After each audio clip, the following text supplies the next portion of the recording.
Exercise number 4. Following 7 years of preparation for a 15 days extravaganza, London is finally ready for its tryst with Olympic history, 10 billion of expenditure and regenerated East End, described by Jim White as derelict outpost to center of the universe in 5 years, but which continues to raise questions of rehabilitation for the original inhabitant and apprehensions over security. It hasn't been smooth for Londoners in the lead up to the world's greatest sport spectacles. Awful weather hasn't helped, and stagging a successful Olympic Games will be a test of the organizers' melted. As the newly created Transport New York fries thousands of people from across the world to the Olympic Park in Stratford, and many thousand descend into the newly built Westfield Mall adjoining Olympic Park. Brand Olympic currently valued at 47.6 billion and the second most valuable brand in the world after Apple. Will also be on show. Question like whatever it is a simple sports competition or a global peace movement with serious political ramification will be answered serious political ramification will be answered over the next 2 weeks as the world best takes center stage for the ultimate sporting glory. London is the London is the first city to host the Olympics for a third time. Luckily, considering its past record isn't anything to be proud of.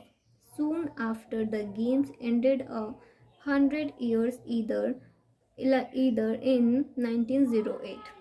Baron B. Coubertin, founder of the modern games, had his to say it will be necessary to avoid copying the games of London. Jimin Kant, author of the definitive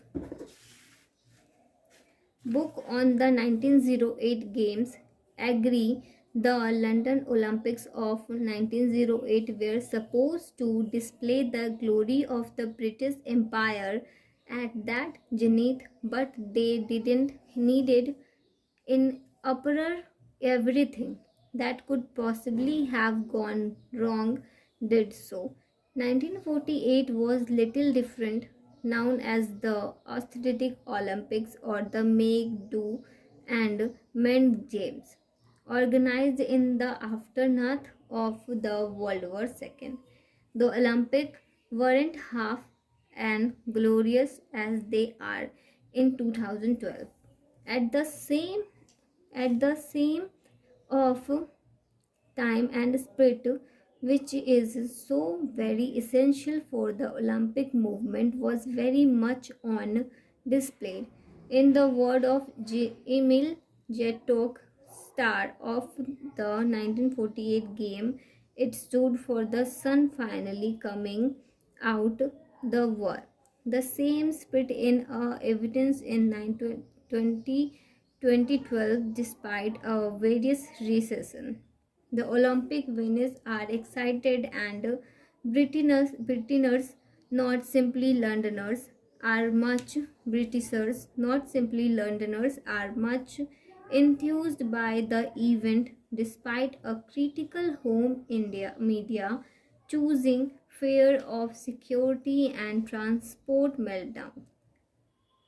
Almost all events are sold out, promising packed stadium and the very best supporting action, bringing in much needed international tourists. The opening ceremony, choreographed by Danny Diol, will see an unprecedented 204 nation and 2 athletes with no nationality march today under the banner of the five ring in the Olympic Stadium.